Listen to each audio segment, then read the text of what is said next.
The philosopher Bertrand Russell had an analogy. Imagine there's a china teapot in orbit around the sun. You cannot disprove the existence of the teapot because it's too small to be spotted by our telescopes. Nobody but a lunatic would say, well, I'm prepared to believe in the teapot because I can't disprove it.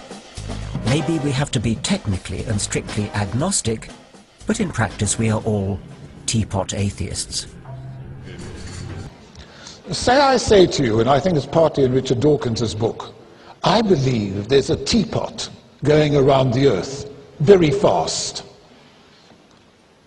I don't know any evidence against that.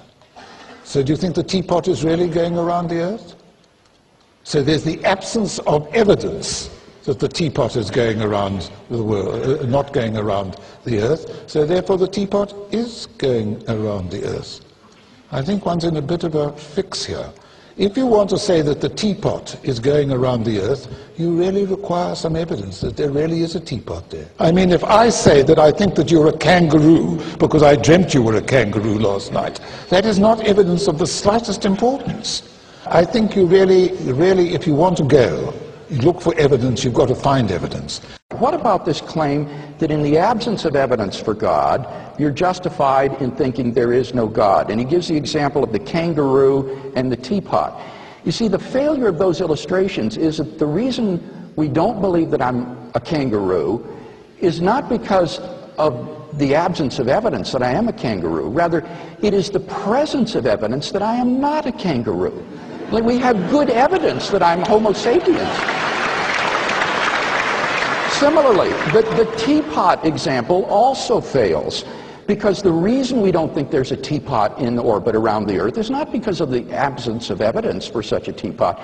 It's because we have good evidence that no such piece of china has been launched into space by us, or that extraterrestrials have put it there. So it is the presence of contrary evidence. But tonight we've heard no contrary evidence against the existence of God.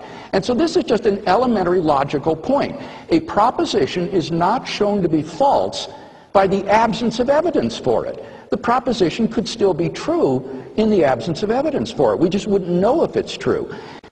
Dr. Shook says, well, you can't prove that Santa Claus doesn't exist, and therefore you should not believe in Santa Claus simply because you lack evidence for Santa Claus.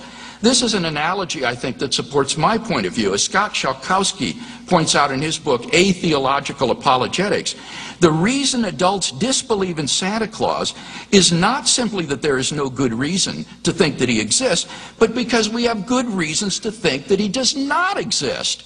We have positive evidence against Santa Claus. There isn't anybody at the North Pole. There's nobody flying around delivering presents on Christmas Eve. So it's not enough just to show that absence of evidence, there's an absence of evidence for God. As criminologists will tell you, absence of evidence is not evidence of absence. And I think that's enough to refute naturalism tonight.